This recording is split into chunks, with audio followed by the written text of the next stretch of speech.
श्री स्वामी समर्थ. ओम महालक्ष्मी नमः. हर हर महादेव. एका गावातला गरीब माणूस रोज भगवान विष्णूंच्या मंदिरात जाऊन रडत असे. एक दिवस विष्णू स्वतः त्याच्या स्वप्नात आले आणि म्हणाले, बाळा, आज मी तुला अशी कथा सांगतो की जी ऐकलीस तर तुझ्या घरात पुन्हा कधीही दरिद्र राहणार नाही. आणि पण जर तू ही कथा अर्धवट सोडलीस तर तुझ्या भाग्यातील पाप तुला आयुष्यभर त्रास देतील. गरीब माणूस नम्रपणे म्हणाला, स्वामी, मी शेवटपर्यंत ऐकेन. मग भगवान विष्णू स्मित करत म्हणाले, ही कथा माझ्या लक्ष्मी समवेतल्या रहस्याची आहे. जी ऐकलीस तर तुझ्या घरात सुख समृद्धीचा वर्षा होईल. म्हणून ही कथा मध्ये सोडू नको, आणि नाहीतर पाप लागते आणि मग इच्छित फळही मिळत नाही. म्हणून ही कथा पूर्ण ऐका. असेच व्हिडिओ बघण्यासाठी आपल्या चॅनलला सबस्क्राईब करा आणि व्हिडिओला एक लाईक करून कमेंटमध्ये श्री स्वामी समर्थ हर हर महादेव असं नक्कीच लिहा. प्राचीन काळातील शांतीपूर नावाचे एक गाव होते. शांतीपूर शहराच्या मध्यभागी एक प्रचंड प्राचीन पिंपळाचे झाड आपल्या फांद्या पसरून शहरवासियांना सावली देत असे. जणू ते शहराचे शांत पहारेकरी होते. तो शहरातील सर्वात आदरणीय आणि समृद्ध व्यक्तीपैकी एक होता. एक सेठ लालरामजी होते, ज्यांचे नाव त्यांच्या स्वभावाशी पूर्णपणे जुळणारे होते. ते सावकार होते, म्हणजेच गरज पडल्यास ते लोकांना कर्ज देत असत. पण त्यांचा कर्ज देण्याचा व्यवसाय शहरातील इतर लोभी सावकारांपेक्षा पूर्णपणे वेगळा होता. केवळ शांतीपूर शहरातील रहिवासीच नव्हे, तर दूरदूरच्या गावातील, शहरांमधील आणि अगदी शेजारील राज्यातील लोकही त्यांच्याकडे संकटात आर्थिक मदतीची आशा घेऊन येत असत. ते असीम दयाळू होते.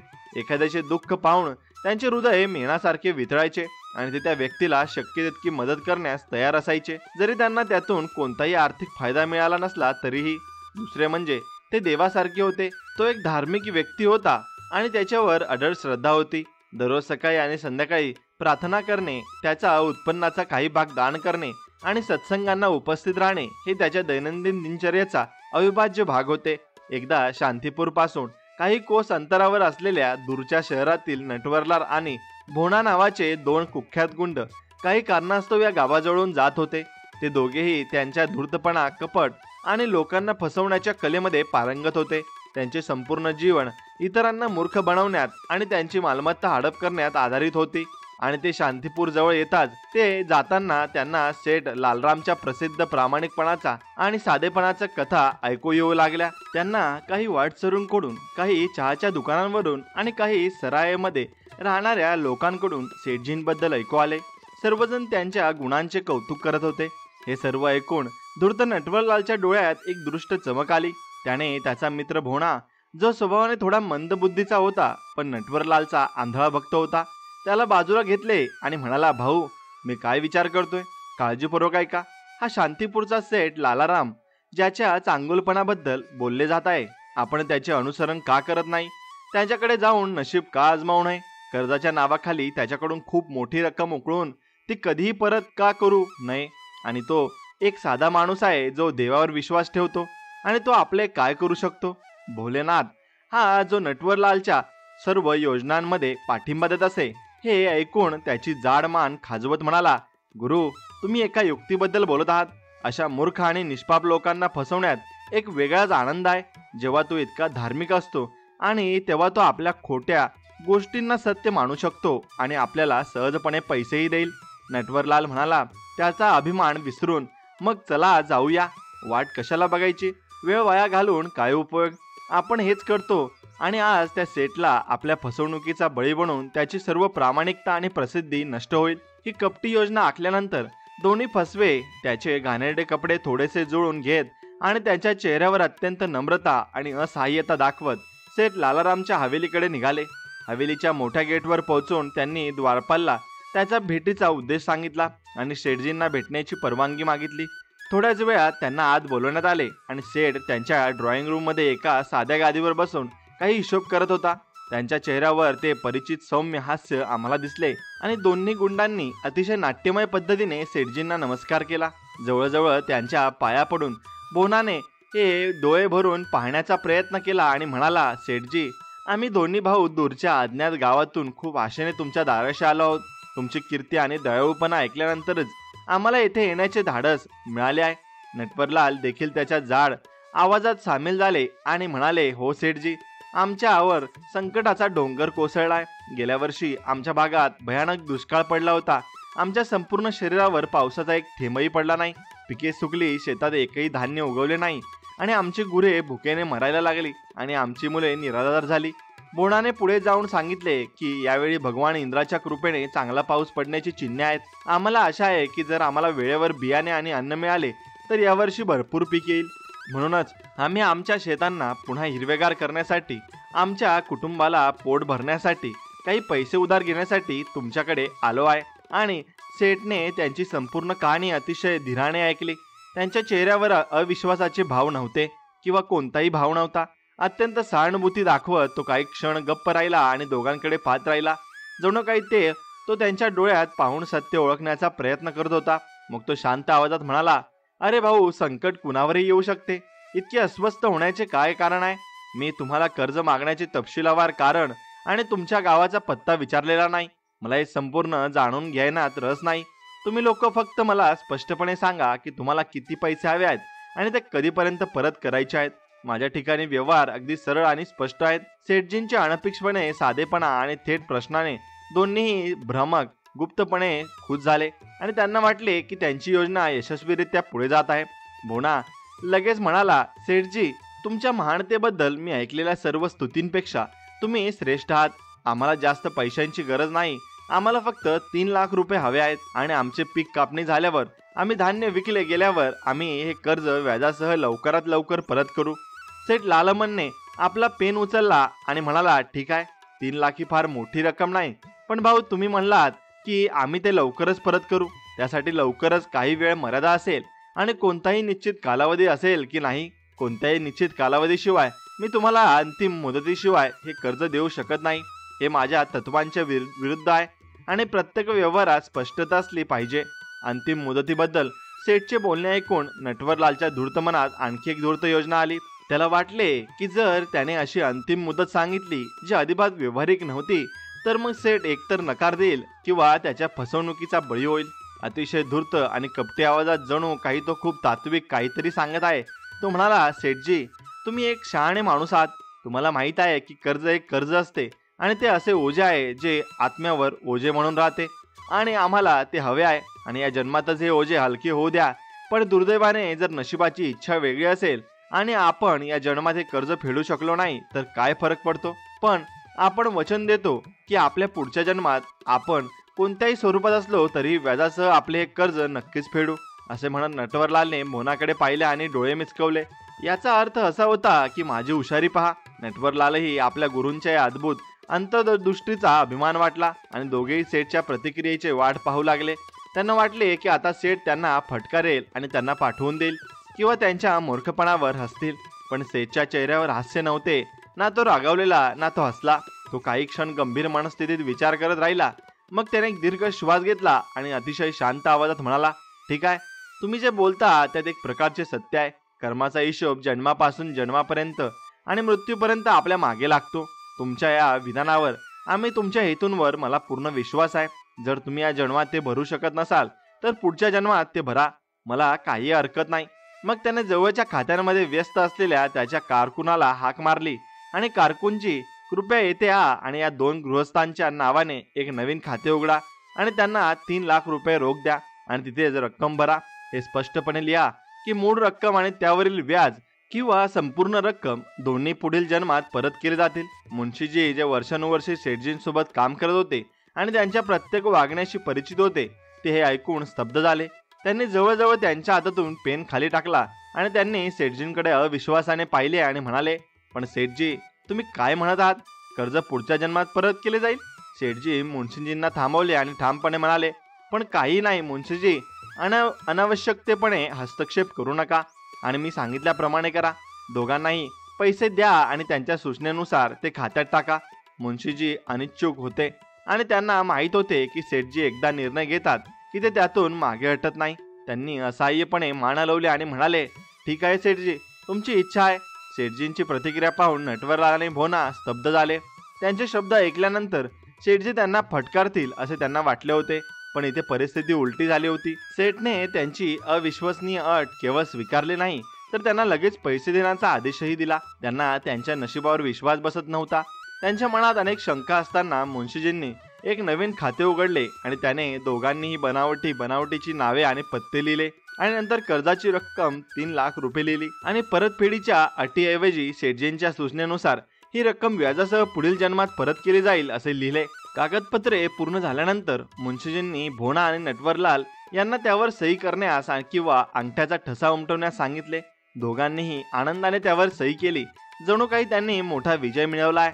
मुन्शीजींनी पेटीतून 3 लाख रुपये काढले आणि त्यांच्यासमोर ठेवले. पैशांच्या चमाकने भोनात आणि नटवरलालचे डोळे विस्पारले आणि त्यांनी पैसे मोजल्याशिवाय निष्काळजीपणे पैसे काढले आणि त्यांनी नाणी उचलली आणि त्यांच्या खिशात टाकली. मग दोघांनीही सेठजींचे अनेक वेळा आभार मानले आणि त्यांच्या उदारतेचे आणि महानतेचे खोटे कौतुक करत तेथून निघून गेले. जणू काही त्यांनी खूप मोठा किल्ला जिंकलाय. त्यांचे चेहरे विजयाने चमकत होते आणि त्यांच्या चालण्यात एक अभिमान होता. सेठ लालरामच्या प्रसिद्ध आणि बुद्धिमान व्यक्तीला इतक्या सहजपणे मूर्ख बनवल्याबद्दल ते दोघेही खूप आनंदित होते. तेथून निघताच हवेलीच्या दारातून बाहेर पडतात सेठजींचे वृद्ध आणि अनुभवी मुन्शी पटकन सेठजींकडे आले. त्यांच्या चेहऱ्यावर काळजी आणि संकटाच्या रेषा स्पष्ट दिसत होत्या. त्याने हात जोडून म्हटले, महाराज, तुमच्या कामात मी व्यत्यय आणला असेल तर मला माफ करा, पण माझे मन तुम्ही बरोबर केले हे मानायला तयार नाही. तुम्हाला खरोखर माहीत आहे का की हे दोघं गुंड आणि फसवे होते? त्यांच्या चेहऱ्यावरून आणि त्यांच्या शब्दांवरून धूर्तपणा टपकत होता. हे सूर्यासारखे स्पष्ट होते की त्यांच्या हे पैसे परत करण्याचा कधीच हेतू नव्हता. सेठ लालाराम किंचित हसत राहिले आणि मुन्शी पुढे म्हणाले, महाराज, तुम्ही ज्या प्रकारचा कागद तयार केला आहे त्यावर लिहिलं आहे की ते पुढच्या जन्मात कर्ज फेडतील. त्यानुसार या जन्मात आपण पुन्हा पैसे परत करू शकणार नाही. कायदेशीररित्याही आपण त्यांच्याकडून हे पैसे वसूल करू शकत नाही. कोणताही न्यायालय आमचा अर्ज स्वीकारणार नाही. मग तुम्ही जाणून बुजून हे पैसे त्यांना का दिले? हे तुमचे पैसे विहिरीत टाकण्यासारखे आहे. मुन्शीजींच्या आवाजात निराशा आणि संताप दोन्हींचा स्पर्श होता. सेठने एक दीर्घ श्वास घेतला आणि मुन्शीजींच्या खांद्यावर हात ठेवून त्यांना प्रेमाने म्हणाला, मुन्शीजी, तुम्ही विनाकारण इतके काळजी करत आहात. मी हे सर्व जाणून बुजून केले आहे. मी त्यांच्या डोळ्यात लपलेला धूर्तपणा आणि त्यांच्या मनात वाढणारा कपट खूप चांगल्या प्रकारे वाचला होता. पण तुम्हाला हे लगेच समजणार नाही. तुम्हाला योग्य वेळ येण्याची वाट पाहावी लागेल. योग्य वेळ आल्यावर मी तुम्हाला त्याचे रहस्य नक्कीच सांगेन. मग थोड्या वेळाने सेठजी गंभीर स्वरात म्हणाले, तरी तुम्ही माझी एक गोष्ट लक्षात ठेवा मुन्शीजी, कोणत्याही प्रकारचे कर्ज, मग ते पैशाचं असो, वस्तूचं असो किंवा कोणत्या कृपेचं असो, ते कर्माचे असते. ज्याप्रमाणे एखाद्या व्यक्तीला या जन्मात केलेल्या चांगल्या कर्माचे आणि वाईट कर्माचे फळ पुढील जन्मातही भोगावे लागते, त्याचप्रमाणे या जन्मात घेतलेले कर्ज किंवा केलेले कोणतेही अपूर्ण कर्म पुढील जन्मातही त्या व्यक्तीशी जोडलेले राहते आणि त्याला त्याचे जीवन त्यानुसार जगावे लागते. हा निसर्गाचा अटळ नियम आहे. पण मुन्शीजींना सेठजींच्या या कडक आणि तात्विक गोष्टी समजल्या नाहीत. त्यांना फक्त असे वाटले की सेठजींनी त्यांच्या उदारतेत आणि निरागसतेत 3 लाख रुपये वाया घालवले आहेत. ते निराश झाले आणि शांतपणे त्यांच्या कामात व्यस्त झाले. परंतु सेठजींच्या या कृत्याबद्दल त्यांचे मन अशांत होते. दुसरीकडे भोणा आणि नटवरलाल दोघेही फसवे शांतीपूरच्या हद्दीतून बाहेर पडले आणि आनंदाने त्यांच्या मार्गावर जात होते. त्यांचे पोट हास्याने भरून येत होते आणि भोलानाथ आणि पोट घासताना म्हणाला, वा गुरुजी, मी तुमच्याशी सहमत आहे. खरं तर हा सेठ आमच्या अपेक्षेपेक्षा जास्त मूर्ख आणि भोळा निघाला. मी विचार करत होतो की पुढच्या जन्माबद्दल ऐकल्यावर तो आम्हाला त्याच्या हवेलीतून हाकलून लावेल, शिवीगाळ करेल आणि कदाचित शहर पोलिसांनाही बोलवेल. पण त्या मूर्खाने कोणताही संकोच न करता आम्हाला 3 लाख रुपये कर्ज म्हणून दिले. नटवरलालने मिशा फिरवीत म्हटले, भोला, हे काहीच नाही. त्या मूर्खाने असा विचारही केला नव्हता की पुढच्या जन्मात हे कर्ज कोण फेडेल, आणि जरी तो फेडला तरी तो आम्हाला कसा शोधेल. तो आमचे नाव आणि पत्ता यमराजाच्या त्यांच्या खात्यात लिहिल का? दोन्ही गुंड जोरजोरात हसायला लागले. त्यांच्या हास्यातून सेठच्या साधेपणाची थट्टा किंवा आणि स्वतःच्या यशाचा अहंकार याचे मिश्रण होते. भोनात म्हणाला, ठीक आहे, हे फक्त आपल्यासाठीच फायदेशीर आहे. आता या 3 लाखांसह आपण दुसऱ्या एखाद्या अज्ञात गावात जाऊ आणि काही दिवस आरामात आणि शांततेत घालू. खूप मजा करू, चांगले खाऊ पिऊ आणि जेव्हा हे पैसे संपू लागतील तेव्हा आपण नवीन बळी शोधण्यासाठी निघू. नटवरलालने होकारार्थी मान हलवली आणि तो अगदी बरोबर होता. आता काही काळासाठी सेठ आणि शांतीपूरला विसरून जाऊया. हे विचार करून दोन्ही गुंड त्यांच्या विचारात हरवले आणि त्यांच्या भविष्यातील योजनांबद्दल विचार करू लागले. ते तिथून वेगाने पावलांनी पुढे जाऊ लागले आणि त्यांच्या कृत्याचा परिणाम किती लवकर आणि कोणत्या विचित्र स्वरूपात त्यांच्या समोर येणार आहे याची त्यांना थोडीशी कल्पना नव्हती. दुसऱ्या दिवशी संध्याकाळपर्यंत सुमारे 50 कोस अंतर कापल्यानंतर दोन्ही गुंड एका नवीन अज्ञात गावात पोहोचले. गाव लहान होते आणि संपूर्ण बाजूंनी शेतांनी वेढलेले होते. रात्र पडू लागली होती आणि ते रात्र घालवण्यासाठी काही निवारा शोधत होते. त्यांनी गावात इकडे तिकडे भटकंती करून धर्मशाळा किंवा सराई शोधण्याचा प्रयत्न केला, परंतु त्या छोट्या गावात अशी कोणतीही व्यवस्था आणि सुविधा उपलब्ध नव्हती. शेवटी काही वेळ भटकंती केल्यानंतर ते गावात पोहोचले आणि एका टोकाला एका शेतकऱ्याचे एक साधे मातीचे घर दिसत होते. घराबाहेर एक दिवा लुकलुकत होता. त्यांना लवकरच जागा सापडली आणि ते एका शेतकऱ्याचे घर होते. दोघांनीही धाडस केले आणि दार ठोठावले. थोड्या वेळाने एक मध्यवयीन कष्टाळू दिसणारा शेतकरी हातात कंदील घेऊन बाहेर आला. त्याच्या चेहऱ्यावर एक नैसर्गिक साधेपणा आणि थकवा होता. भोनाथने अतिशय सभ्यतेने वागून म्हटले, भाऊ, आम्ही दोघेही परदेशी प्रवासी आहोत. आम्हाला चालण्याचा कंटाळा आलाय आणि खूप उशीरही झालाय. आज रात्री तुमच्या घरी आम्हाला काही आश्रय मिळेल का? आम्ही बाहेर हॉलमध्ये किंवा वरांड्यात कुठेही राहू शकतो. आपण रात्र आगीत झोपून घालू. आणि शेतकऱ्याने वरवरून खालपर्यंत दोघांकडे पाहिले आणि ते थकलेले आणि घाणेरडे दिसत होते. शेतकऱ्याचे मन दयाळू होते आणि तो म्हणाला, ठीक आहे भाऊ, पाहुणे हे देवाचे रूप आहे. मी आत्ताच तुमच्यासाठी काही व्यवस्था करतो. असे म्हणत शेतकऱ्याने त्यांच्या घराच्या बाहेरील वरांड्यात 2 जुने पण मजबूत खाट पसरले आणि जे स्वच्छ होते, पण त्याने एका घागरातून पाणी आणले आणि त्याला प्यायला दिले आणि म्हणाला, बंधूंनो, जर तुम्ही सर्वांना भूक लागली असेल तर तुम्ही माझ्या खराब आहारातून कोरडे अन्न स्वीकारू शकाल तर मी तुम्हाला अन्न देखील देऊ शकतो. नटवरलाल म्हणाले, लगेच म्हणाला, नाही नाही भाऊ, याची काही गरज नाही. आत्ता आम्हाला भूक नाही आहे.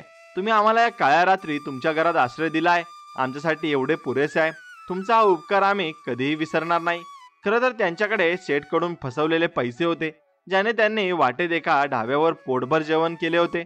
दोन्ही फसवणूक करणाऱ्यांनी शेतकऱ्याचे आभार मानले आणि आपल्याला खाटांवर पाय पसरून झोपले. दिवसभराच्या थकव्यामुळे आणि त्यांच्या मनात भविष्याच्या आनंदी कल्पनांमुळे त्यांना लवकरच झोप लागली आणि शेतकरी त्यांच्या घरात गेला आणि झोपी गेला.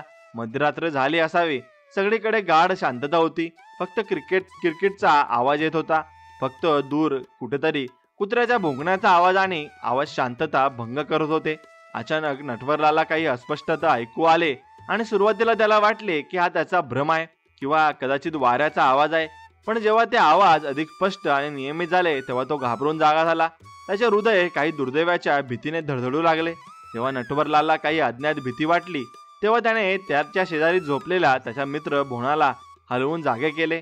मोना गाढ झोपेत होता आणि मोठ्या कष्टाने बडबडत जागा झाला. त्याने झोपलेल्या डोळ्यांनी विचारले, काय झाले गुरुजी? इतक्या रात्री तुम्ही मला का उठवले? भोलानाथ, तो माणूस कुजबुजला आणि म्हणाला, तो गुरुजी शांत राहा आणि लक्षपूर्वक ऐका. मला वाटतंय की माझ्या आजूबाजूला कोणतरी आहे. मला काही विचित्र आवाज ऐकू येत आहेत. जणू काही कोणीतरी बोलत आहे. पण इतक्या उशिरा कोण बोलत आहे आणि तो इथे काय करत आहे हे मला समजत नाहीये. दोन्ही गुंडांनी ते गूढ आवाज काळजीपूर्वक ऐकायला सुरुवात केली. आवाज खूप मऊ होता आणि पण ते स्पष्टपणे संभाषणासारखे वाटत होते. दोघेही बोलत असलेल्या व्यक्तीच्या शोधात अतिशय सावधपणे त्यांच्या खाटांवरून उठले आणि पायांच्या बोटांनी आजूबाजूला पाहू लागले. चांदण्या रात्री होत्या आणि पण हलके धुकेही होते. त्यांनी घराच्या हॉलमध्ये पाहिले आणि त्याने अंगणात आणि आजूबाजूच्या शेतात पाहिले, पण त्याला दूरवरही कोणताही माणूस दिसला नाही. हे आवाज कुठून येत आहेत याचे त्याला आश्चर्य वाटले. हो, काही अंतरावर शेतकऱ्याच्या अंगणाच्या एका कोपऱ्यात जिथे काही चारा पडला होता तिथे 2 बैल बांधलेले होते आणि ते शांतपणे विचार करत होते. सुरुवातीला त्याला त्या बैलाकडे लक्ष गेलं नाही, पण जेव्हा त्याला दुसरा कोणताही स्रोत सापडला नाही तेव्हा त्याने त्यांच्याकडे अधिक बारकाईने पाहिले. त्या बैलांकडे काळजीपूर्वक पाहिले आणि त्यांचे बोलणे ऐकताच तो पूर्णपणे आश्चर्यचकित झाला आणि घाबरला. त्याचे केस तिथेच उभे राहिले आणि ते तोंड उघडे ठेवून उभे राहिले. आणि खरं तर ते गूढ आवाज त्या 2 बैलांचे होते, जे एकमेकांशी माणसांसारखे स्पष्ट हिंदीत बोलत होते. बोनाने अविश्वासाने डोळे चोळले आणि नंतर नटवरलालकडे पाहिले. त्याचा जाड चेहरा फिकट पडला होता. तो थरथरत्या आवाजात म्हणाला, गुरु गुरु, मी स्वप्न पाहत आहे की मी वेडा झालो आहे. हा बैल मानवी भाषेत बोलत आहेत. मी हे कधी कथांमध्ये ऐकले नाही. नटवरलाल स्वतः खूप घाबरलेला होते, पण तो आपली चिंता दाबत तो म्हणाला, मलाही आश्चर्य वाटतंय भाऊ. हे अविश्वसनीय आहे, पण हे कटू सत्य आहे की हे दोन्ही बैल एकमेकांशी तुमच्या आणि माझ्यासारख्याच पद्धतीने बोलत आहेत. हा काही भ्रम आहे की देवाचा चमत्कार आहे, मला काहीच समजत नाहीये. काही वेळा दोन्ही गुंड भीती आणि आश्चर्यात बुडाले, पण बोनाच्या धूर्त मनातील कुतूहलाने भीतीवर मात केली. त्याने त्यांच्या मित्राला त्यांचे संभाषण शांतपणे ऐकण्याचा इशारा केला. थोडा वेळ विचार केल्यानंतर नटवरलाल आणि बोना भिंतीच्या मागे लपले आणि त्या 2 बैलांचे संभाषण खूप लक्षपूर्वक ऐकू लागले. एक बैल जो वयस्कर आणि कमकुवत दिसत होता तो खोलवर बोलू लागला, श्वास घेताना तो दुसऱ्या बैलाला म्हणाला, मित्र, असं वाटतंय की ही आपली शेवटची रात्र आहे. उद्या सकाळी आपण कदाचित पुन्हा कधीच एकमेकांना भेटू शकणार नाही. त्याच्या आवाजात एक विचित्र शांतता आणि दुःख होते. दुसऱ्या बैलाने, जो तुलनेने तरुण आणि निरोगी होता, उत्तर दिले, हो मित्रा, मीही तुला हे सांगणार होतो. माझे मनही असेच काहीतरी म्हणत आहेत. पण आधी तू मला सांग की तुला ही आपली शेवटची रात्र का वाटते? पहिला बैल म्हणाला, म्हणूनच मित्रा, आपला हा सध्याचा मालक शेतकरी आहे. माझ्या मागच्या जन्मात मी माणूस असताना मी 1,00,000 रुपये कर्ज घेतले होते. दुर्दैवाने मी त्या आयुष्यात ते कर्ज फेडू शकलो नाही आणि मी मेलो. म्हणून त्या अपूर्ण कर्मामुळे आणि न भरलेल्या कर्जामुळे मला आयुष्यात बैलाचे रूप मिळाले आणि त्याच शेतकऱ्याच्या घरात जन्म घ्यावा लागला. गेल्या अनेक वर्षापासून त्याच्या नांगरावर आणि गाडीवर महिने काम करून आणि दिवसभर कष्ट करून मी ते 500 रुपयांचे कर्ज हळूहळू फेडले आहे. उद्या माझे श्रम आणि सेवा मिळून अगदी 1,00,000 रुपये होतील आणि माझे कर्ज फेडताच मी सकाळी या बैलाचे शरीर सोडेन, म्हणजेच मी मरेन आणि या शरीरातून मुक्तता मिळवेन. बैलाच्या आवाजात एक विचित्र समाधान होते. दुसरा बैल, तो खोल सहानुभूतीने म्हणाला, अरे तर हे असं आहे मित्रा, तुझी कहाणी ऐकून मला दुःख झाले आहे आणि एका अर्थाने मला समाधानही झालं आहे की तुझे दुःख आता संपणार आहे. बरं मित्रा, आता तू मला सांग की तू वेगळेपणाबद्दल का बोललास? तुझे काय होणार आहे? पहिला बैल म्हणाला, तू खूप भाग्यवान आहेस मित्रा. फक्त 500 रुपयांचे छोटे कर्ज घेतल्यामुळे तुला लवकर त्या पशुजन्मापासून मुक्तता मिळेल. पण माझ्या नशिबात लिहिले आहे की मला असेच दुःख सहन करावे लागेल. कोणास ठाऊक किती महिने आणि कदाचित वर्षे. त्याच्या आवाजात तीव्र निराशा होती. आणि तो मित्र कसा होता? दुसऱ्या बैलाने विचारले. पुढे नशीब असेच आहे. हे किती मोठे कर्ज आहे. पहिला बैल म्हणाला, माझ्या थेट कर्ज नाही, पण कर्माचे वळण पहा. उद्या दुसरा माणूस येथे येईल आणि जो मला या शेतकऱ्यांपासून, माझ्या मालकापासून जबरदस्तीने हिरावून घेईल आणि त्यासोबतच घेऊन जाईल.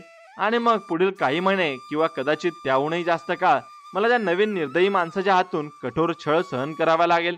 तो मला रात्रंदिवस काम करायला लावेल आणि मला उपाशी आणि तहानलेला ठेवेल आणि थोड्याशा चुकीसाठी मला निर्दयपणे मारहाण करेल. दुसरा बैल आश्चर्याने म्हणाला, पण तो दुसरा माणूस तुम्हाला या चांगल्या शेतकऱ्याकडून का हिरावून घेईल? हा शेतकरी त्याला त्याचा बैल का देईल? विशेषतः जेव्हा तुम्ही इतके निरोगी आणि बलवान असता. तू त्यांच्यासाठी खूप उपयुक्त आहेस. पहिला बैल एक उसासा टाकत म्हणाला, भाऊ, हे माझ्या दुर्दैवाचे टोक आहे. हे माझ्या मागील जन्मातील वाईट कर्माचे परिणाम आहेत. म्हणून हा गरीब साधा शेतकरी, जो स्वतः गरीब आहे आणि त्याने काही काळापूर्वी त्या दुसऱ्या धूर्त व्यक्तीकडून कर्ज घेतले होते आणि ते अज्ञात फेडू शकला नाही, आणि उद्या तो माणूस त्याचे कर्ज घेण्यासाठी येईल आणि जेव्हा आपला हा गरीब शेतकरी त्याच्या असहाय्यतेमुळे त्याचे पैसे देऊ शकणार नाही, तेव्हा कर्जाच्या बदल्यात तो या शेतकऱ्याची सर्वात मौल्यवान संपत्ती आहे आणि लाठ्यांनी मारहाण करून आणि ओढून घेऊन जाईल आणि मला त्याच्यासोबत जाण्यास भाग जाईल, जेणेकरून शेतकरी काही प्रमाणात त्याचे कर्ज फेडू शकेल. हे ऐकून दुसरा बैल खूप दुःखी झाला आणि तो म्हणाला, अरे मग ही खरोखरच तुमच्यासाठी खूप वेदना आणि दुःखाची बाब आहे. मित्रा, मला तुमच्याबद्दल पूर्ण आणि खरी सहानुभूती आहे. हे जाणून माझे मनही दुःखी झाले आहे. पहिला बैल म्हणाला, मित्रा, हे सर्व माझ्या मागील जन्माचे काही वाईट कृत्य आहेत, ज्याचे परिणाम मला या जन्मात असेच भोगावे लागत आहेत. म्हणूनच मला या जन्मात हे सर्व भोगावे लागेल. यातून कोणीही सुटू शकत नाही. अन्यथा सर्व शक्तिमान न्यायी देवाने या जन्मात आपल्याला फक्त बैल का बनवले असते? त्याने आपल्याला मानवी जन्म का दिला नाही? दुसऱ्या बैलाने होकार दिला आणि म्हणाला, तू अगदी बरोबर आहेस मित्रा. कर्माचे तत्व अपरिवर्तनीय आहे. बरं, या दुःखद गोष्टी बाजूला ठेव. तुला आणि मला या जन्मात आपल्या कर्माची शिक्षा आधीच मिळाली आहे किंवा नजीकच्या भविष्यात मिळेल. पण मला त्या दोघांबद्दल खूप दुःख आणि काळजी वाटत आहे, जे काही काळापूर्वी या शेतकऱ्याच्या घरी पाहुणे म्हणून आले होते आणि सध्या वरांड्यात झोपले आहेत. तुला काय म्हणायचे आहे? पहिल्या बैलाने विचारले. ते सामान्य प्रवासी वाटत होते आणि त्या लोकांनी असे काय केले आहे की तुम्हाला त्यांच्याबद्दल वाईट वाटत आहे? बैलांकडून हे ऐकून त्यांचे दुःख स्पष्टपणे दिसून आले आणि ती बोलाना आणि नटवरलाल या दोन फसव्या लोकांकडे बोट दाखवत होती आणि त्याचे कान उंचावले. त्यांचे हृदय जोरजोरात धडधडू लागले. तो श्वास रोखून त्याचे बोलणे आणखी लक्षपूर्वक ऐकू लागला. दुसऱ्या बैलाने आवाज कमी केला आणि म्हणाला, त्यांनी काय केले? भाऊ, त्यांनी काय केले नाही ते विचारा. ते दोघे, ज्यांना तुम्ही सामान्य प्रवासी समजता, ते प्रत्यक्षात खूप मोठे फसवे आणि फसवे आहेत. त्यांना दोघांनी आतापर्यंत किती निष्पाप आणि साध्या लोकांना त्यांच्या गोड बोलण्याबद्दल अडकून फसवले आहे आणि कोणाला माहीत नाही, आणि त्यांचे वाचवलेले पैसे लुटले आहेत. आणि यावेळी त्यांनी जवळच्या शांतीपूर शहरातील एका अतिशय चांगल्या आणि धार्मिक सेठ लालजींचा 3,00,000 रुपयांची फसवणूक केली आहे.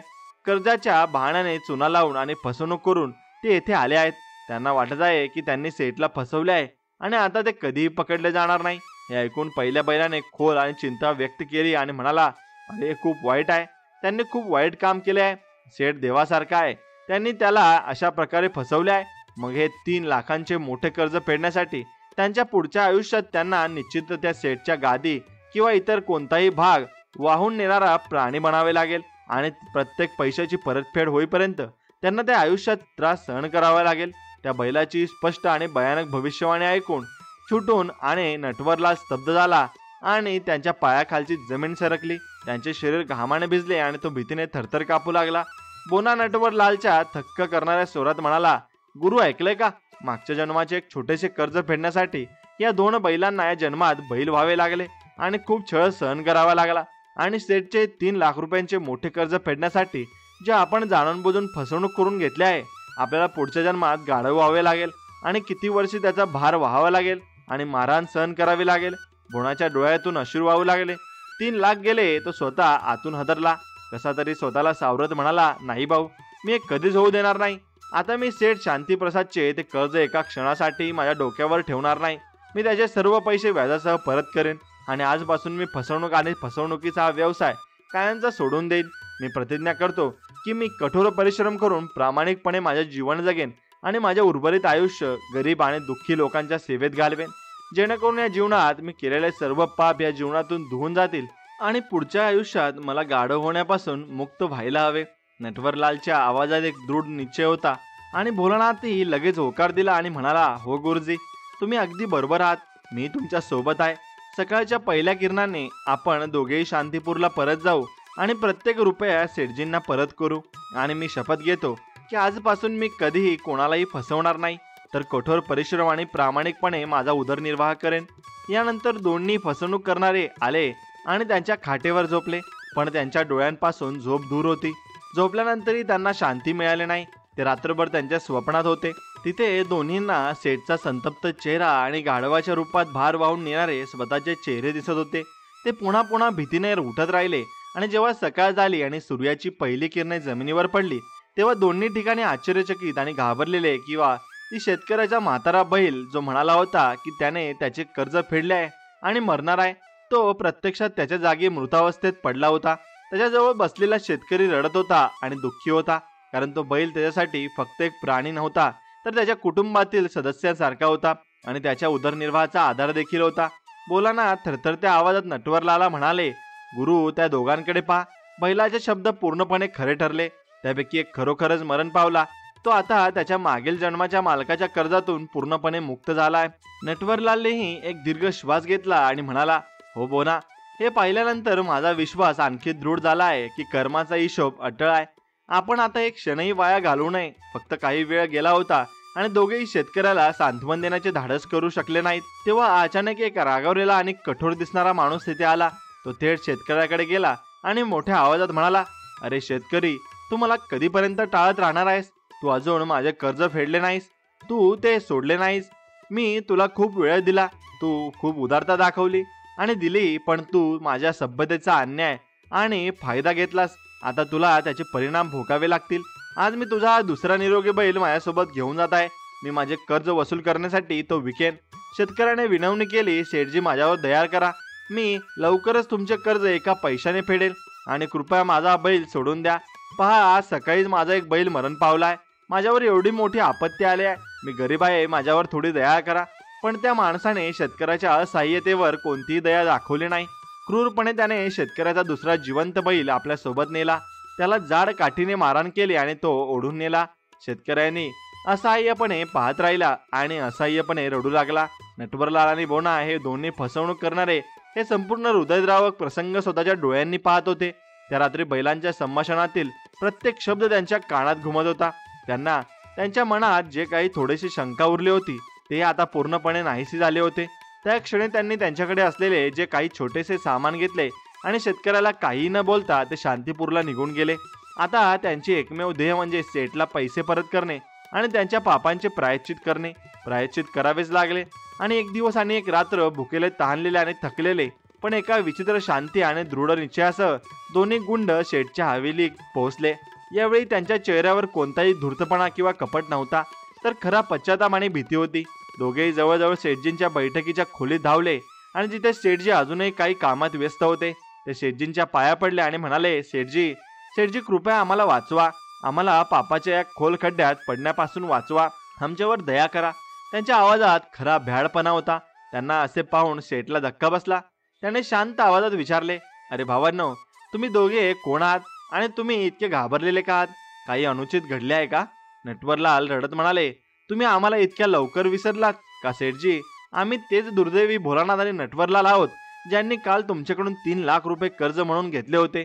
जवळ बसलेल्या शेठजींच्या अकाउंटंटने त्यांना ओळखले आणि म्हणाला, हो शेठजी, हे दोघे तेच गुंड आहेत जे काल आले होते आणि पुढच्या जन्मात कर्ज फेडतील असे सांगून तुमच्याकडून पैसे घेतले होते. मी तिथे त्यांचा हिशोब तपासतो आणि त्यांचा संपूर्ण हिशोब तुम्हाला सांगतो. हात जोडून नटवरलाल लगेच म्हणाला, नाही लेखपालजी, त्याचा काही गरज नाही साहेब. आम्हाला आमचे कर्ज आत्ताच तुम्हाला व्याजासह परत करायचे आहे. हे घ्या तुमचे संपूर्ण 3 लाख रुपये मूळ रक्कम आणि 500 रुपये आमच्याकडून व्याज म्हणून. कृपया स्वीकारा आणि त्याच खात्यातून आमचे नाव वजा करा आणि आमच्यावर ही कृपा करा. असे म्हणत त्याने शेठजींसमोर 3 लाख रुपये ठेवले. शेठ लालरामने पैशांकडे पाहिलेलेही नाही. त्यांच्या चेहऱ्यावर एक हलकेसे गूढ हास्य आले आणि तो ठाम स्वरात म्हणाला, नाही भाऊ, मी माझ्या नियमाविरुद्ध जाऊन कधीही अशा प्रकारे कर्ज फेडत नाही. मी माझ्या तत्वांचा माणूस आहे. तुम्ही कदाचित ही रक्कम विसरला असाल आणि जेव्हा तुम्ही ते परत करण्याचे वचन दिले होते तेव्हा मी त्याच वेळी आणि त्याच अटीनुसार कर्ज परत करेन. मग त्याने मुद्दाम जोर देऊन म्हटले, तुम्ही मला माझ्या पुढच्या जन्मात कर्ज परत करण्यास सांगितले होते आणि मी तुमची अट मान्य केली होती. आता मी ते कर्ज फक्त माझ्या पुढच्या जन्मात घेईन आणि त्यापूर्वी मी एक पैसाही स्वीकारणार नाही. नटवरलाल आणि भोना जणू आकाशातून पडले आणि त्यांच्या कानावर विश्वास बसत नव्हता. भोना घाबरलेल्या स्वरात म्हणाला, सेठजी, तुम्ही काय म्हणत आहात? पुढच्या जन्मात कोणी अशा प्रकारे कर्ज परत करू शकेल का? नटवरलाल, तुम्हाला मूर्ख बनवण्यासाठी आम्ही नकळत असे म्हटले. विनवणीपूर्वक म्हणाले, हो सेठजी, जेव्हा आम्ही तुमचे संपूर्ण कर्ज या जन्मात व्याजासह परत करत आहोत तेव्हा तुम्ही पुढच्या जन्माबद्दल उधळपट्टी का करता? कृपया पैसे स्वीकारा आणि आम्हाला या जड ओझ्यातून मुक्त करा. सेठ त्यांच्या शब्दांवर ठाम राहिला आणि म्हणाला, मी ते सांगितले आहे भाऊ. मी माझ्या तत्वांशी आणि माझ्या शब्दांशी खरा आहे. जेव्हा तुम्ही स्वतः वचन दिले आहे की तुम्ही पुढच्या जन्मात ही रक्कम परत कराल तेव्हा मी पुढच्या जन्मात तुमच्याकडून हे कर्ज वसूल करेन. त्याचा हाच विषय संपला आणि आता तुम्ही लोक इथून जाऊ शकता. नटवरलाल आणि भोना सेठजींसमोर खूप रडले. हात जोडून त्यांचे पाय धरले. त्यांनी अनेक प्रकारे विनवणी केली आणि त्यांच्या काही ओळखीच्या लोकांकडून शिफारसी घेण्याचा प्रयत्नही केला. पण सेठ मागे हटला नाही. त्याने अजिबात ऐकले नाही आणि पैसे न घेता त्यांना त्यांच्या हवेलीतून हाकलून लावले. दोन्ही मित्र खूप दुःखी आणि निराश होऊन ते ठिकाण सोडून गेले आणि त्यांना या विचित्र कर्जातून कसे मुक्तता मिळेल हे समजत नव्हते. त्यांच्याकडे सेठचे पैसे असूनही ते अजूनही कर्जात बुडालेले होते. ही अशी परिस्थिती होती ज्याची त्यांनी कधी कल्पनाही केली नव्हती. आता गाढव म्हणून जन्माला येण्याची भीती त्यांना आणखी त्रास देऊ लागली. इकडे तिकडे फिरत असताना निराशा आणि नैराश्यात बुडालेले ते शहराबाहेर एका घनदाट जंगलात पोहोचले. तिथे एका मोठ्या वडाच्या झाडाखाली त्यांना एक तेजस्वी महात्मा ध्यानस्थ अवस्थेत बसलेले दिसले. त्यांच्या चेहऱ्यावर एक विलक्षण शांतता आणि तेज होते. दोघांनी महात्माच्या चरणी नतमस्तक होऊन त्यांनी दुर्दशा सांगण्याची परवानगी मागितली. जेव्हा महात्म्याने त्यांना त्यांच्या त्रासाचे सविस्तर कारण विचारले तेव्हा दोघींनीही सुरुवातीपासून शेवटपर्यंत संपूर्ण सत्य सांगितले. काही लपवले नाही. फसवणूक करण्याच्या त्यांच्या हेतूपासून ते बैलांच्या संभाषणापर्यंत ते शेठच्या नकारापर्यंत महात्मीजींनी त्यांची संपूर्ण कहाणी ऐकली आणि काही वेळ डोळे मिटून ठेवले. मग हसत तो म्हणाला, बेटा, कर्माची हालचाल खूप खोल आणि विचित्र आहे.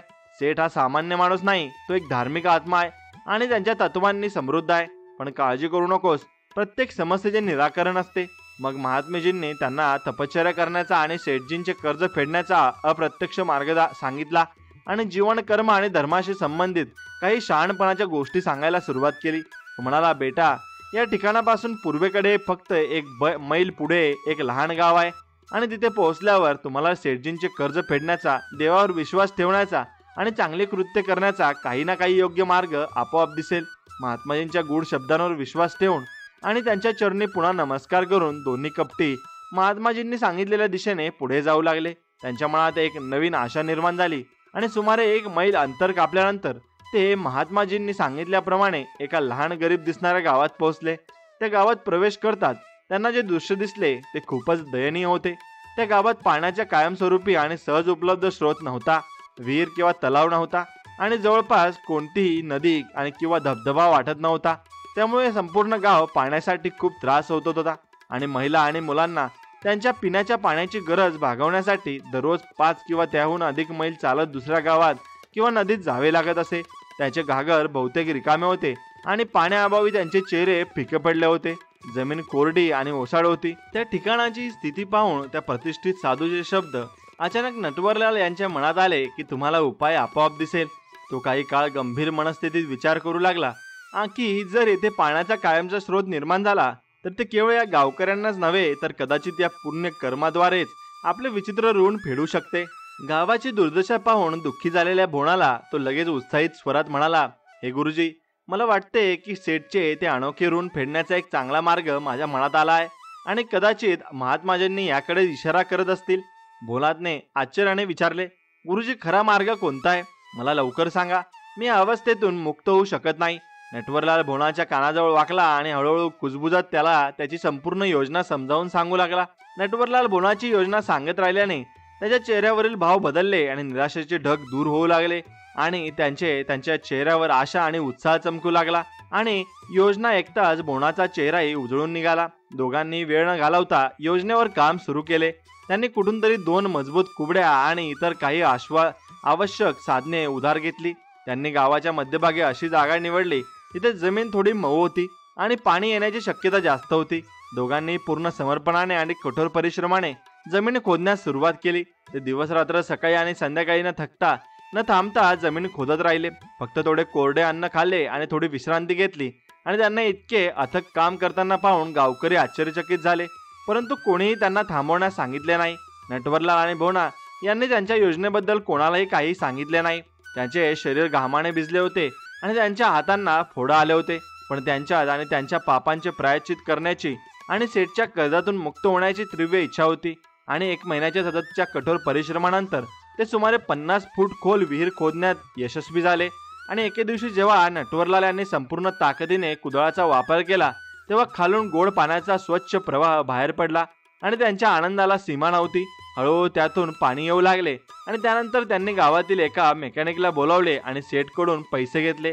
उरलेल्या 3 लाख रुपयांचा आणि त्यांच्या जुन्या बचतीतील काही रक्कम वापरून त्याने विहीरला आतून विटांनी मजबूत केले आणि विहिरीभोवती एक मजबूत कठडा बांधला आणि जेणेकरून कोणीही आत पडू नये आणि पाणी काढणे सोयीचे होईल। या संपूर्ण कामात त्याने सेठजींकडून घेतलेले जवळजवळ तेवढेच 3 लाख रुपये खर्च केले आणि जेव्हा विहीर पूर्णपणे बांधली गेली आणि गोड थंड पाण्याने काठोकाठ भरली गेली तेव्हा गावकऱ्यांच्या आनंदाला पारावार उरला नाही। पण नटवर आणि भोला यांनी त्यांचे काम अद्याप पूर्ण झाले असे मानले नाही। विहीर तयार झाल्यावर भोला नटवरलाला म्हणाला, गुरु, आता चला, तुमच्या काठ्या धरा आणि विहिरीजवळ उभे राहा। गावकऱ्यांना या नवीन सिमेंट केलेल्या विहिरीबद्दल कळताच ते पाण्यासाठी भांडी घेऊन येथील धावत येतील। हवेत आपली जाड काठी फिरवत भोला म्हणाला, काळजी करू नका गुरुजी, तुमच्या योजनेनुसार जरी भगवान इंद्र स्वतः येथे पाणी घेण्यासाठी आले तरी मी त्यांना सेठ लालरामच्या या परवानगीशिवाय या विहिरीतून एक थेंबही पाणी घेऊ देणार नाही। मग दोन्ही हातात जाड काठ्या धरून त्यांनी त्या नव्याने बांधलेल्या विहिरीचे रक्षण करण्यास सुरुवात केली। कदाचित तो काही राजशाही खजिना असावा। जेव्हा गावकऱ्यांना त्या अद्भुत विहिरीबद्दल कळले ज्यामध्ये इतके स्वच्छ आणि गोड पाणी होते तेव्हा त्यांना त्याचा आनंद आवरला नाही आणि ते लगेच त्यांच्या घरातून मातीचे आणि पितळेचे भांडे, बादल्या आणि इतर भांडी घेऊन त्या विहिरीकडे धावले। वर्षानुवर्षे तहान भागणार होती। गावकऱ्यांचा एक गट त्यांच्याकडे येताना पाहून नटवरने आपली काठी जमिनीवर आपटली आणि मोठ्या आवाजात म्हणाला, थांबा, तुम्ही सर्वजण तिथेच थांबा, या विहिरीपासून दूर राहा। आम्ही कोणालाही या विहिरीतून एक थेंबही पाणी भरू देणार नाही। मोठ्या आशेने असलेले गावकरी हे ऐकून थक्क झाले। एक वृद्ध माणूस गावकरी पुढे आला आणि म्हणाला, बंधूंनो, तुम्ही असा अन्याय का करता? तुम्ही दोघांनी आमच्या गावावर खूप मोठा उपकार केला आहे। तुम्हाला सर्वांना माहीत आहे की आमच्या गावात पाण्याची भयंकर टंचाई आहे। आम्हाला पाण्याच्या प्रत्येक थेंबाची आस आहे। ही विहीर बांधून तुम्ही आमच्या सर्व गावकऱ्यांवर खरोखरच मोठा उपकार केला आहे आणि आम्ही आयुष्यभर तुमचे आभारी राहू। मग तुम्ही आम्हाला पाणी भरण्यापासून का रोखत आहात? बोला प्रेमळ स्वरात म्हणाला की ते सर्व ठीक आहे, तुम्ही उपकार केले आहेत हे देखील ठीक आहे, पण ही विहीर आमची नाही की आम्ही तुम्हाला पाणी भरू द्यावे। गावकऱ्यांनो, जर विहीर तुमची नसेल तर ती कोणाची आहे? बरं, नटवर म्हणाले की ही विहीर आमची नाही, पण ती शांतीपूरचे प्रसिद्ध सेठ श्री लालारामजी यांची आहे। आम्ही ती फक्त त्यांचे सेवक म्हणून बांधली आहे आणि त्यांच्या परवानगीशिवाय आम्ही कोणालाही या विहिरीतील पाणी भरू देणार नाही। भोलाने त्याला पाठिंबा दिला आणि म्हणाला, हो, जर तुम्हाला या विहिरीत पाणी हवे असेल तर आधी सेठ लालरामजी यांची परवानगी घ्या. जर त्यांनी परवानगी दिली तर आम्हाला काही हरकत नाही. गावकरी निराश झाले, पण त्यांच्यात अजूनही आशेचा किरण होता. त्यांनी आसपास चर्चा केली आणि नंतर एक शिष्टमंडळ तयार केले आणि ज्यामध्ये गावप्रमुख आणि इतर काही आदरणीय लोक होते. गावातील लोक सेठजींना भेटण्यासाठी शांतीपूरकडे निघाले. जेव्हा संपूर्ण गाव सेठच्या हवेलीत पोहोचले तेव्हा सेठजी त्यांना पाहून थोडे आश्चर्यचकित झाले. गाव प्रमुखाने हात जोडून सेठजींना विनंती केली आणि म्हणाला, मी सेठजींना विनंती करतो, आमच्यावर दया करा. आम्ही मोठ्या आशेने तुमच्या दाराशी आलो आहोत. सेठने शांतपणे विचारले, काय झाले भाऊ, तुम्ही सर्व इतके काळजीत का दिसता आणि तुम्ही मला अशी विनंती का करता? मी जाणून बुजून किंवा नकळत तुमच्या सर्वांचे काही नुकसान केले आहे का? किंवा मी काही गुन्हा केला आहे का? मग गावकऱ्यांनी सेठजींच्या नेतृत्वाखाली त्यांच्या गावातील तीव्र पाण्याच्या समस्येबद्दल सांगितले. मग दोन अज्ञात व्यक्ती त्यांनी त्यांना एक सुंदर विहीर बांधण्याबद्दल सविस्तर सांगितले आणि नंतर ती विहीर सेठजींची आहे असे सांगून त्यांना पाणी भरण्यापासून रोखले. शेवटी मुख्याधिकारी म्हणाला, सेठजी, आता तुम्ही आमचे पुरवठादार आहात. कृपया आम्हाला तुमच्या विहिरीतून पाणी देण्याची परवानगी द्या आणि जेणेकरून आमच्या आणि आमच्या मुलांचे जीवन वाचेल आणि आमचे सर्व दुःख दूर होईल. तुमचा हा उपकार आम्ही आमच्या पुढच्या जन्मापर्यंत कधीही विसरणार नाहीत. गावकऱ्यांनी संपूर्ण कहाणी ऐकून सेठ खूप आश्चर्यचकित झाला आणि थोडा गोंधळला. तो म्हणाला, तुमच्या लोकांचा खूप मोठा गैरसमज आहे भाऊ. मी तुमच्या गावात एकही विहीर बांधलेली नाही. म्हणजे ते तुमच्या गावाला कधीच आले नाहीत आणि दोघे नक्की तुमच्याशी खोटे बोलत आहेत आणि विरोध करत आहेत. गावकरी निराशेने म्हणाले, नाही, असे म्हणू नका सेठजी. ते दोघेही तुमचे नाव मोठ्या आदराने घेत आहेत. आम्ही तुमच्याकडे मोठ्या आशेने आणि श्रद्धेने आलो आहोत. कृपया आमची विनंती मान्य करा. आणि सेठजी ठामपणे म्हणाले, पण भाऊ, जेव्हा मी तिथे विहीरही बांधलेली नाही आणि तेव्हा मी तुम्हाला त्या विहिरीतून पाणी भरण्याची परवानगी कशी देऊ शकतो? हे हास्यास्पद असेल. मी असे म्हटले म्हणून ते तुम्हाला पाणी भरू देतील का, जेव्हा ती विहीर गावात माझीही नाही? लोक एका आवाजात म्हणाले, आम्ही तुम्हाला पाणी भरू देऊ. आम्हाला तुमच्यावर पूर्ण विश्वास आहे. आणि ते म्हणत होते की तुमचा आदेश सर्वोच्च आहे. फक्त एकदा आमच्यासोबत या आणि त्या दोघांना स्वतः सांगा की गावकऱ्यांना पाणी भरण्याची परवानगी द्या. मग सेठ शांती प्रसादने काही वेळ विचार केला आणि हे संपूर्ण प्रकरण त्यांना खूप गूढ आणि गुंतागुंतीचे वाटले. शेवटी गावकऱ्यांचा आग्रह आणि त्यांची दयनीय अवस्था पाहून त्यांचे हृदय पिळवून गेले आणि ते म्हणाले, ठीक आहे, तुम्ही जे म्हणता ते मी मान्य करतो. चला भावांनो, मी तुमच्या सोबत तुमच्या गावाला जातो आणि मग संपूर्ण सत्य तुमच्या समोर आपोआप येईल. सत्य बाहेर येईलच. आणि सेठ आपल्या मुन्शींजींनी आणि काही आवश्यक वस्तूंसह गावकऱ्यांसह गावाकडे निघाला. जेव्हा ते गावाजवळ पोहोचले तेव्हा दुरून त्यांना भोला आणि नटवर विहिरीजवळ हातात काट्या घेऊन उभे असलेले आणि सावधगिरीने पहारा देत असलेले दिसले. तीक्ष्ण नजर असलेल्या मुन्शीजींनी त्यांना ओळखले आणि सेठजींनी म्हणाले, सेठजी, हे दोघेही तेच फसवे वाटतात, भोला आणि नटवर, ज्यांनी काही काळापूर्वी तुमच्याकडून 3 लाख रुपये कर्ज घेतले होते आणि सांगितले होते की ते पुढच्या आयुष्यात कर्ज परत करतील. ते येथे असे की मोठ्या अहंकाराने उभे आहेत ते पहा. सेठ असेही म्हणाले. त्याने त्यांना ओळखले. तो स्वतःशी म्हणाला, हो, मीही त्यांना ओळखतो. पण या दुष्ट लोकांनी इथे काय नवीन प्रकार आणि गोंधळ निर्माण केला आहे? त्यांच्या धूर्तपणाला मर्यादा नाही. सेठजी विहिरीजवळ पोहोचल्यानंतर भोला आणि नटवर यांनी त्यांना पाहून असे वागले की जणू त्यांना पाहून त्यांना धन्यता वाटली. त्यांनी खाली वाकून सेठजींना अभिवादन केले आणि सेठजींनी कठोर स्वरात विचारले, का भाऊ भोला आणि नटवर, तुम्ही इथे काय नवीन प्रकरण आणि गोंधळ निर्माण केलाय? तुम्ही गावकऱ्यांना का सांगत आहात की विहीर माझी आहे, जेव्हा मी ती बांधलेली नव्हती? नटवर यांनी अतिशय विनम्रतेने उत्तर दिले, आम्ही कोणताही खेळ किंवा नाटक केलेलं नाही सेठजी, किंवा आम्ही खोटे बोलत नाही. ही विहीर प्रत्यक्षात तुमची आहे आणि ती तुमच्या पवित्र पैशांनी बांधली गेली आहे. म्हणून आम्ही गावकऱ्यांना तुमच्या परवानगीशिवाय या विहिरीत पाणी भरण्यास मनाई केली आहे. जर तुम्ही आम्हाला आता परवानगी दिली तर आम्ही आनंदाने त्यांना पाणी भरू देऊ. आम्हाला त्यावर कोणताही आक्षेप नाही. सेठजी रागाने म्हणाले, तुम्ही दोघे काय मूर्खपणाचे बोलत आहात? जेव्हा मी ही विहीर बांधली नाही तर माझी परवानगीची काय गरज आहे आणि ती माझी कशी झाली? भोला पुढे सरकला आणि म्हणाला, बरोबर आहे सेठजी, तुम्ही स्वतः येऊन ही विहीर बांधली नाही. हे देखील बरोबर आहे की तुम्ही आम्हाला ते बांधण्याचा आदेश दिला नव्हता, पण त्यावर खर्च झालेले पैसे तुमचे आहेत, नाही का? सेठजींनी आश्चर्याने विचारले, भाऊ, हे माझे पैसे कसे आहेत? मला स्पष्ट सांगा. नटवर म्हणाले, ऐका सेठजी, मी तुम्हाला संपूर्ण कहाणी सांगतो. आम्ही तुमच्याकडून सुमारे 1 महिना आणि 2-3 दिवसांपूर्वी कर्ज घेतले होते. ही विहीर बांधण्यासाठी आम्ही दिवसरात्र मेहनत केली आहे. आणि जर तुम्ही फक्त असे म्हटले की ही विहीर माझी आहे तर आमचे 3 लाख रुपयांचे कर्ज जे आम्ही पुढच्या आयुष्यात फेडण्याचे वचन दिले होते ते देखील फेडले जाईल आणि या गरीब ग्रामस्थांची तीव्र पाण्याची कमतरता देखील कायमची दूर होईल. एका दगडात दोन पक्षी. आणि हे हुशार बोलणे ऐकून सेठ लालराम स्तब्ध झाले. त्यांना समजले की या दोघांनी त्यांना खूप हुशारीने प्रेज प्रसंगात टाकले आहे. काही क्षण शांत राहिल्यानंतर ते म्हणाले, नाही, मी कोणत्याही परिस्थितीत त्या विहिरीला माझी म्हणू शकत नाही. हे माझ्या तत्वांविरुद्ध असेल. मी तुम्हाला हे जे कर्ज दिले होते ते मी तुमच्याकडून पुढील जन्मात वचनानुसार परत घेईन, या जन्मात नाही. आणि ते ऐकून भोला आणि नटवर यांनी काळजीने नाटक केले आणि म्हणाले, ठीक आहे सेठजी, जर तुम्ही हे तुमचे मानले नाही तर आम्ही देखील या विहिरीचे एक थेंबही पाणी कोणालाही घेऊ देणार नाही. जरी सर्व गावकरी आमच्यासमोर पाण्याशिवाय उभे असले तरीही दुःखाने का मरत नाही. या विहिरीवर आपण आपला हक्कही मागू शकत नाही, कारण ती तुमच्या पैशांनी बांधली गेली आहे. भोला पुढे म्हणाला, हो सेठजी, नीट विचार करा. जर हे गरीब लोक पाण्याशिवाय मेले तर सर्व पाप आणि दोष तुमच्यावर असेल, कारण तुमचा तो म्हणणारा त्यांचे जीव वाचवू शकत होता. आणि जर तुम्ही या विहिरीला तुमचे वीर म्हटले आणि त्यांना पाणी पिण्याची परवानगी दिली तर तुम्हाला त्यांचे सर्व पुण्य आणि त्यांचे आशीर्वाद देखील मिळतील. आता निर्णय तुमच्या हातात आहे. त्या दोघांचे मार्मिक आणि तार्किक बोलणे ऐकल्यानंतर आणि विचार केल्यानंतर की जर त्यांच्या हट्टीपणामुळे इतके निष्पाप लोक तहानलेले असतील तर या गावाचे पाप त्यांनाच भोगावे लागेल. लोकही सेठजींच्या पाया पडले आणि त्यांना विहीर आपली असल्याची विनंती करू लागले आणि तेथून पाणी पिण्याची परवानगी देऊ लागले. हो सेठजी, कृपया हो म्हणा, आमच्यावर दया करा. आजूबाजूला हे आवाज येत होते आणि सेठ एका विचित्र दुविधेत सापडला. एकीकडे त्यांची तत्वे होती आणि त्यांचे वचन होते आणि दुसरीकडे इतक्या लोकांचे जीवन आणि पुण्य कमवण्याची संधी होती.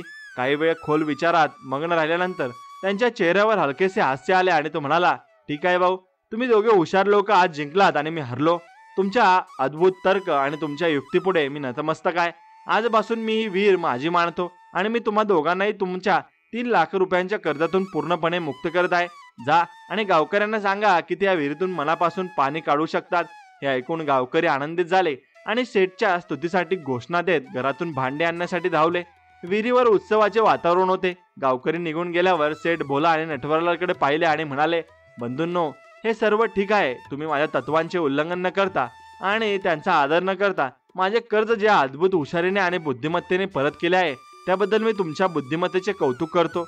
मी तुमची प्रशंसा करतो. पण मला खूप आश्चर्य वाटते की तुम्ही दोघेही जे कर्जाच्या बहाण्याने मला फसवण्याच्या आणि लुटण्याच्या उद्देशाने माझ्याकडे आला होता आणि तुम्ही अचानक माझे कर्ज परत करण्यासाठी इतके उत्सुक का झालात? तुमचे हृदय बदलण्याचे कारण काय आहे? नटवर हात जोडून म्हणाला, हे खरे आहे सेठजी, सुरुवातीला आम्ही तुम्हाला मूर्ख आणि निष्पाप सेठ समजत होतो आणि तुम्हाला लुटू इच्छित होतो आणि आम्ही तेही केले. परंतु नंतर अशा एका घटनेने आमचे डोळे उघडले ज्याने आमच्या जीवनाची दिशा बदलली.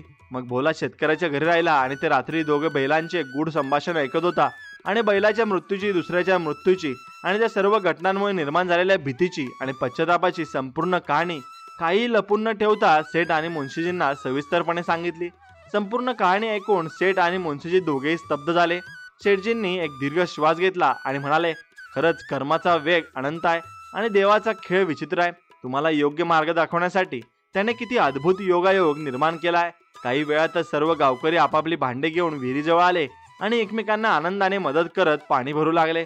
मुलांच्या हास्याने आणि महिलांच्या शुभगीतांनी वातावरण भरून गेले आणि आता संपूर्ण गाव मुलांच्या किंकाळ्याने आणि महिलांच्या शुभगीतांनी दुमदुमून गेले. शेठ आनंदी होता आणि त्यांच्यामुळे इतक्या लोकांचा फायदा झाला याचा त्याला आनंदही होता.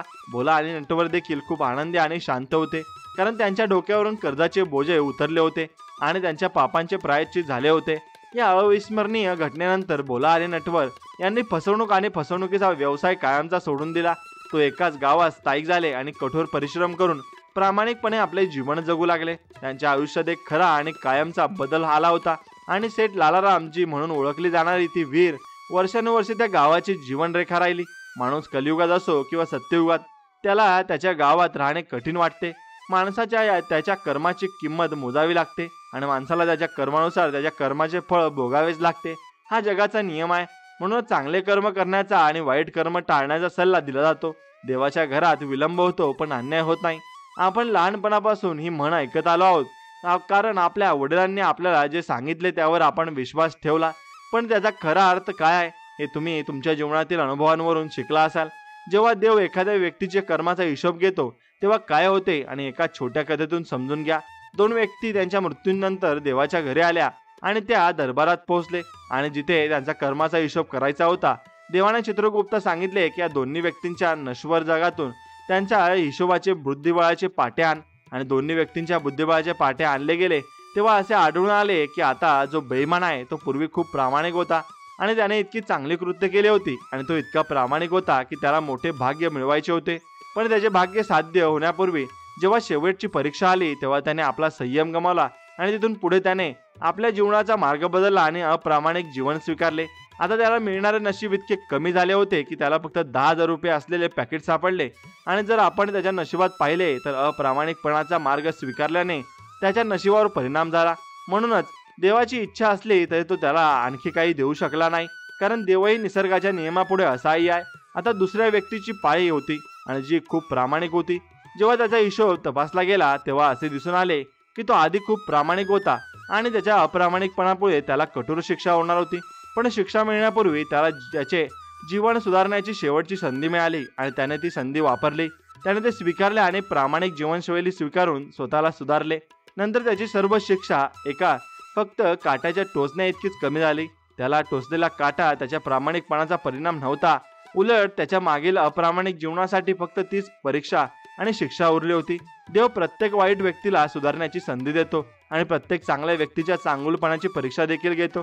आज जगात बरेच लोक म्हणतात की जर तुम्ही अप्रामाणिक जीवन जगलात तर तुम्हाला आनंद मिळेल, परंतु हा आनंद थोड्यासाठी आणि थोड्या काळासाठी आहे, कारण तुमच्या चांगल्या कर्माचे फळ कमी होतात। त्यानंतर जे काही सहन करावे लागेल ते दिवसाच्या वेदने इतकेच नक्कीच कठीण होईल। जशी रात्र आपल्या मागे येते तशीच आपल्या चांगल्या कर्माचे फळ आपल्याला नक्कीच मिळते। प्रत्येक व्यक्तीने आपल्या कर्माबद्दल काळजीपूर्वक निर्णय घेतलेच पाहिजे, कारण ती कृती आपल्याला योग्य दिशा दाखवते।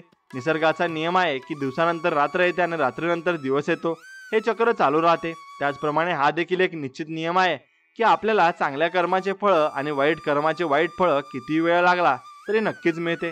हा अपरिवर्तनीय नियम लक्षात ठेवून प्रत्येक व्यक्तीने आपल्या कर्माबद्दल अत्यंत सावधगिरीने आणि विवेकबुद्धीने निर्णय घेतले पाहिजेत। कोणतेही काम करण्यापूर्वी आपण त्यांच्या संभाव्य परिणामांचा विचार केला पाहिजे।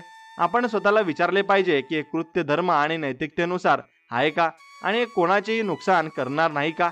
जेव्हा आपण विचार करतो आणि आपली कृती सुज्ञपणे निवडतो तेव्हा त्या कृती आपल्याला जीवनात योग्य दिशा दाखवतात आणि आपल्याला प्रगती आणि कल्याणाकडे घेऊन जातात।